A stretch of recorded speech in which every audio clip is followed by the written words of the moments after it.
Hey, what's up everybody? Welcome back to the channel. We're here to do the studio update part 2. Let's get into it.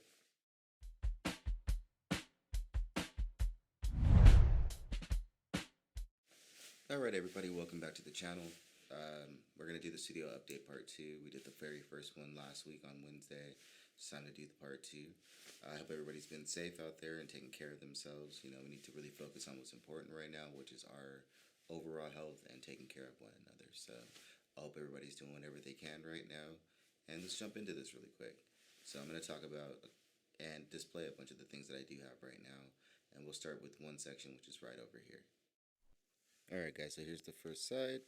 We're going to start with the turntable setup, which I have right over here. I have my two 1200s and my Numark scratch mixer. This mixer is truly awesome.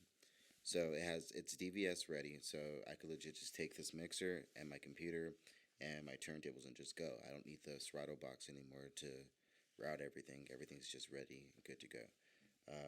It's awesome because it has all the little triggers as well as like most of like the crazy high-end mixers, like all the Pioneer and the Rain stuff. So with this one, I mean, you have your cue points that you could trigger from here. You also have your samples, so any sound effects or anything that you want to use, and then like the roll functions.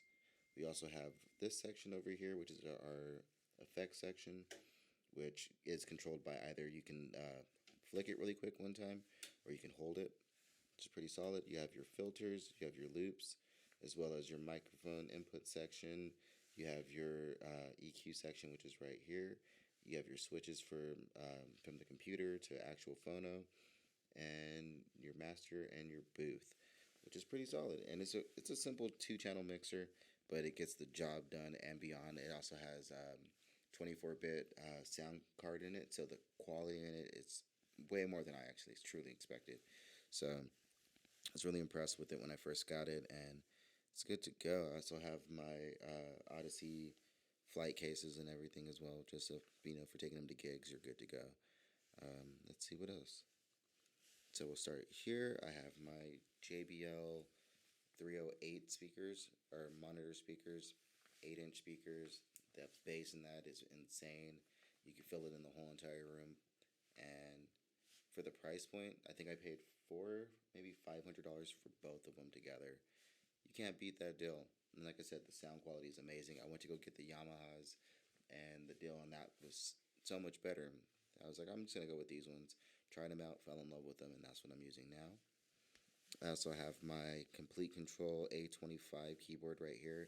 This is the first keyboard that I purchased from Native Instruments, and finding out the way that it integrates with my Ableton, with Logic, with everything, like with the transpose or the transport, and just all the little buttons that it has, and how they all actually work, so you don't have to spend time using the mouse or whatever, or even like your key commands. You can just hit one button and that specific task is done and you're ready to go.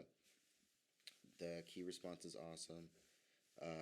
Everything works together. And then it also comes with its own software, which is Komplete Kontrol. The software, which is awesome because you can also set up your like an arpeggiator. You can do your scales and chords and stuff like that as well in it. Amazing. So I loved it so much that I went ahead and got the MKII, and I got the S61, which I'll show you as we progress. So we're moving along. I have the very first audio interface I ever purchased, which is my Inbox. I got it when I first got my very first Pro Tools set, which, if I'm not mistaken, was Pro Tools 8, one that I actually owned, but I started learning on Pro Tools 7.4. But when I first got the money and I was able to buy my own, I bought that. I bought my Rocket 5 speakers, and then I also got my NT1A microphone by Rhodes at the same time. So I was able to record vocals and get everything moving, and that's where I started like my level of end production. Now we're going to move on to my current audio interface, which before this one, actually, so went from the Inbox, I went to the very first Duet, and when I bought the Duet, the new one came out, and the new one was like $600, and I was considering it, but then I also found this interface, and I found another one. But I love finding deals, so I did a bunch of research, got online, and I found the very first Apogee Duet, which was the Firewire one. I found it for $125, which was a big level up from this one. So the sound quality was just extremely bright and really clean, and the microphone preamps were great. For $125, I wasn't mad. So over time, things changed, things progressed. I got more into mixing and more into the mastering side of things, even more so than production. And I was like, I need a better interface so I could hear everything, the sound qualities, plus record, studio quality stuff within my studio. So I got the Universal Audio the Universal Audio Apollo Twin.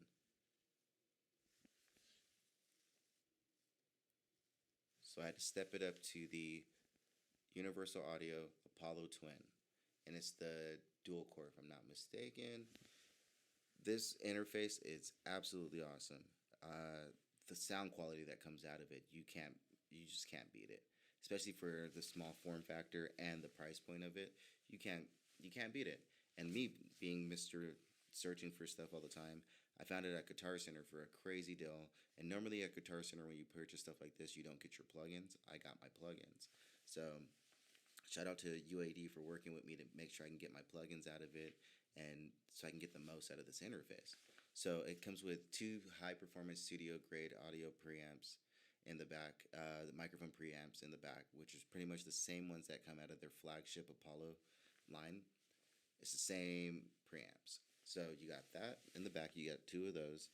Then you also have a high-Z input for your guitars, your bass sounds, and everything like that. Also your headphones. You have there's the optical in the back, as well as SPDIF, and then you also have 2 more, one or two more line outputs. So you have 3 and 4. So if you have another set of monitors, you can plug it in there, and if you go into the settings, you can adjust it to where you can hit Alt and it switches to your other monitor speakers, which is pretty dope. So underneath that, I have the Golden Age Project Pre-73, the Mark II microphone preamp.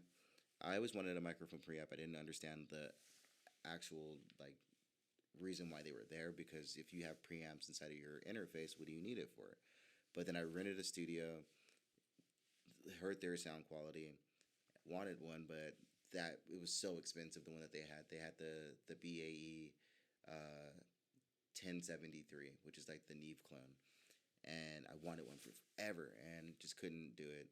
Started finding them, but then I found this one on a crazy deal, and I was like, dude, I gotta go get it. I can't beat that price. Got it home, plugged it in, listened to everything. Holy crap. The clarity, the warmth, and the body of the sound is so much more than it was when it was just through the preamps. So, awesome. Right here, I'm running my Mac Mini. It's a 2012 Mac Mini, but it's a i7 quad-core processor, and it came stock with a terabyte spinning disk hard drive, but I recently updated it to the 1 terabyte SSD drive in there, as well as 16 gigs of RAM. So this thing's a little beast. So it runs all of my software, honestly. It takes Pro Tools well, Logic, Ableton, Reason, Maschine by itself. I've also been able to use Final Cut Pro, DaVinci Resolve, and Adobe Premiere on it as well. So it's a powerhouse as long as it's configured right and you're not trying to run too much crazy stuff. No problem. I have my Lacy 2 terabyte hard drive. Couldn't rave more about backing up and saving your stuff. That thing right there is a beast. It goes everywhere with me. It works on all 3 of my Macs. So pretty much I have a MacBook Pro, I have the Mac Mini, and then I also have an iPad Pro. So it works with all 3 of them, no issue, no lag, no problem. So moving on, I have my SP404. The SP404 is so dope, dude. People love it because it is a sampler and it's a drum machine, so you can use it for production on its own. But what I use it for is for the onboard effects, because the effects, if I run it through my... so pretty much the way that I have it routed through like this. Any audio that comes out of my Maschine MKII, because Maschine MKII has a built-in audio interface, I have it running straight into the inputs of my Roland SP404. Now the outputs of the 404 go into the 1 and the 2 on my Apollo Twin. So it just pretty much routes the audio from here into the inputs, and then I'm able to track anything that comes from here and affect it in real time. So I'm able to put any of the 6 effects on it.